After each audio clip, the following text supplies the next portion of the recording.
Hello and welcome out to the Dice Tower. I'm Wendy Yi. And I'm Chris Yi. And today we are going to be reviewing the expansion for Galileo Galilei called Luna. That's right. It's all about the moon. This is the Moony expansion. The mooniest expansion I've played in a long time. Don't moon the expansion. That would not be okay. All right. What I want. For a second, in a second, I'm going to show you briefly what's in this box and kind of what there is that it adds to the game, and then we'll come back with our thoughts. The expansion to Galileo Galilei adds 4 new characters to the game, as well as this whole moon element that you can play with. So first off, I want to talk about what we do with the moon. So when you do the basic setup, you're going to split the cards up into age 1, 2, and 3, and these little dividers are going to be put in between. So when you finish the age 1 cards, this will show up, and it's going to show you that you're now able to reveal these middle tiles here. And then finally, when you get through those cards, then you get to the level 3 cards, and these will reveal. So by the end of the game, all of these will be revealed and available to meet the achievements.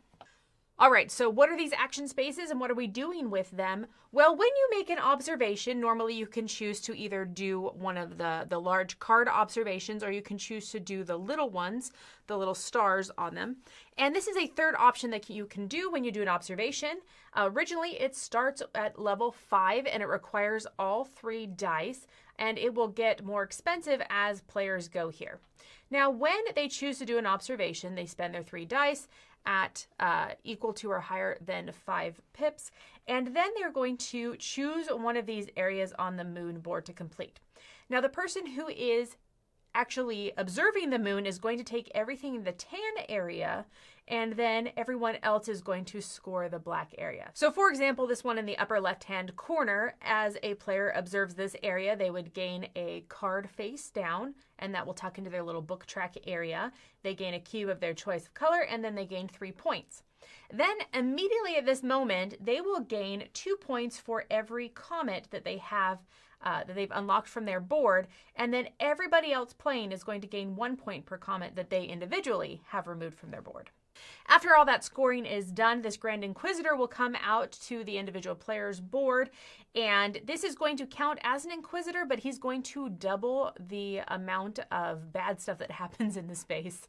And then he will work his way down, and when you eventually bribe him enough that he reaches the right side of your board, then he will come off, and then you will choose to place him on this track somewhere down here, gaining that immediate benefit. Now, this board is double-sided, so there are different upgrades on both sides, so just depending on which side you play with, that is totally random. Once this tile is empty and done, this comes off, and we have now observed part of the moon. It begins to reveal itself, and as the game progresses, as players reveal, more of the moon is shown. Now, these spots can be taken in any order as long as they have been revealed. Like I said, they get more expensive as you go along. And then there's also one additional objective space that could be completed when you personally have observed 2 parts of the moon. You can place your little token out here, and it will give you either 3 points or 2 of these little quadrant markers here.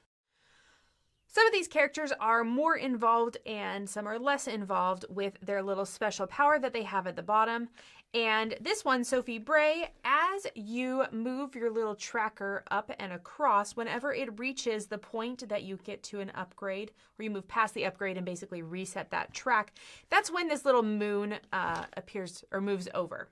Now, Sophie gains everything that is showing on the moon, or I guess from the sun, when she does an observation. However, throughout the game, it is going to slowly cover up things and then uncover things as the game goes.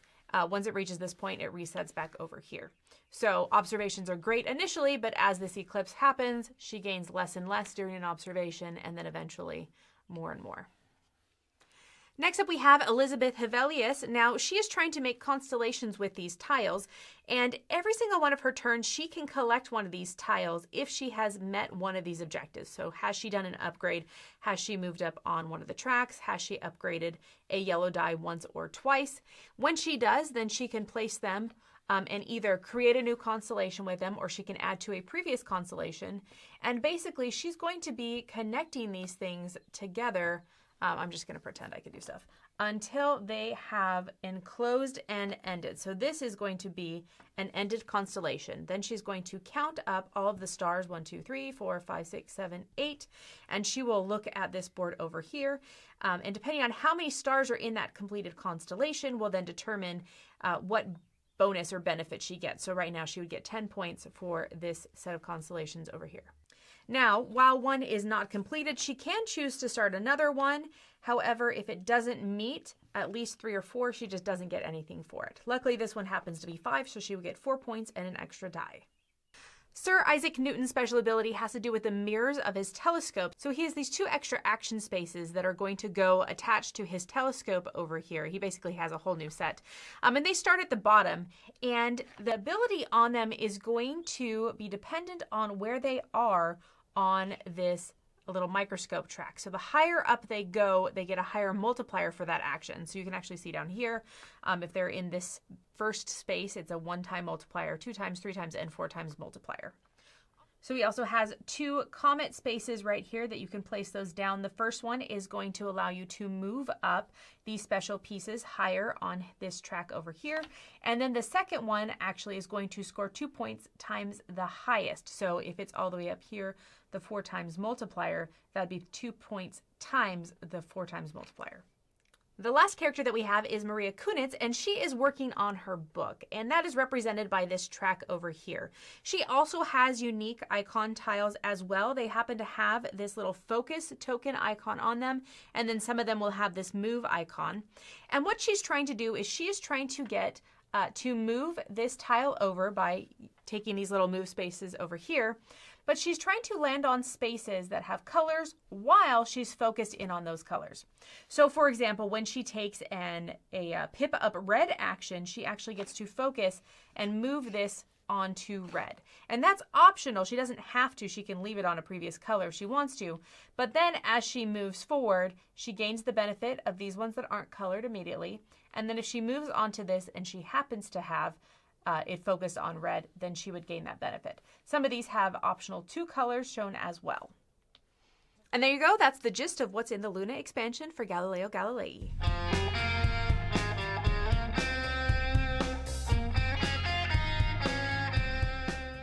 All right, so starting off with the characters, one thing that I like about these is they're slottable into the base game. So if you don't want to do all the extra moon stuff and you don't want to set that up and teach all of that, these are just completely compatible, do their own thing players. You want to play with other new people at the table. They can have a basic one. You could teach them one of these ones. It's not like that they're wild. There's a little more going on component-wise, I guess, with these characters than some of the basic ones. But you can still play something. It's not like it's slotted in with that moon mechanism.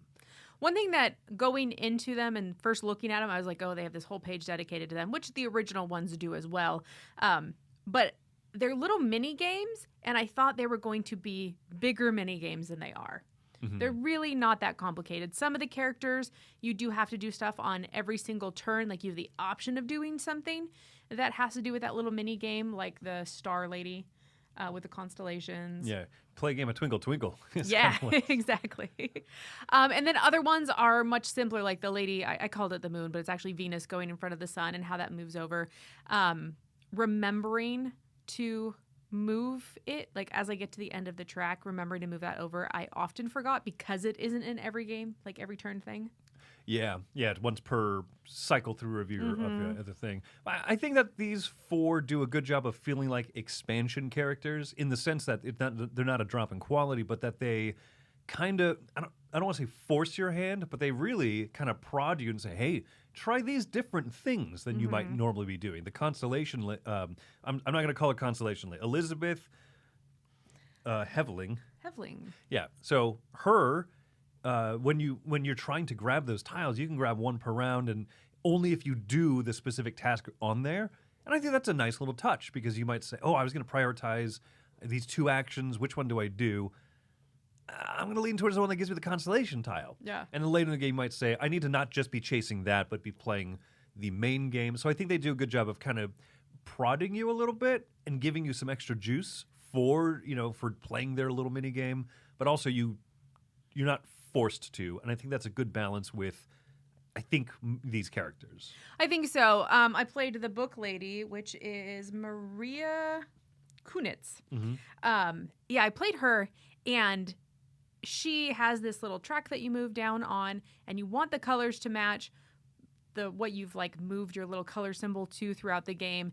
And I've had some setups where I randomly put them out, and it's like, ooh, I can stay on yellow for a while, and then move to red, and then blue, and then back to red. Simple. And then I've had other setups where it's like every time you move, it's a different color. That's a lot harder to do. Yeah, I think the one thing about this, and where I do mean that they feel like expansion characters, is when you're playing Maria, and you have this own little like track sideboard thing, and like, that doesn't really affect me at all. I'm just going to kind of focus on my own thing, right? So the powers don't kind of focus inwards towards like the main interactive portions of the game. They are just kind of mini games on the side. They're little bonuses. Yeah, watching you play Newton with your like 4 times multiplier times whatever 8 things you had. Like, you got so much of something at one point. Yeah, but it is fun then to swap characters and like, okay, well, now I'm playing Newton. Now I'm going to try that. I'm going to see, this is a little tricky, but this is well worth it kind of stuff. So I think the characters are good. I like having 4 more characters. None of them stands out as like unfun or anything like that. I think that are they perfectly balanced? I can't say, but I've seen people lean into them and get rewarded for them. So more important than being balanced, I think that they are fun. Yeah, and I think that there's some that's a little bit more complex to learn upfront and some that are a little bit more easy. And I appreciate that because you don't necessarily need complexity to have a diversity of things that you can do. Yeah. Yep. So now let's talk about the 9 tiles of the moon, the Luna part itself there. This is, I don't know, I think that it has an interesting kind of like delayed gratification type thing. It's like a little bit of I don't want to call it push your luck, but it's like, how long do you hold off until someone finally pushes the button? Yeah. Because the longer you hold off, the bigger rewards you get, but then someone else might snipe it for a smaller reward just to make sure you don't get the biggest. And it gets more expensive because the cost of the moon gets more pricey.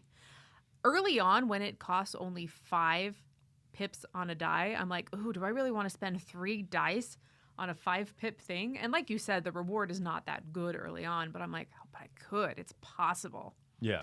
It's very possible to do early on in the game because it's so cheap. But once it gets up to like 10, 11, 12, 13, it costs a lot more.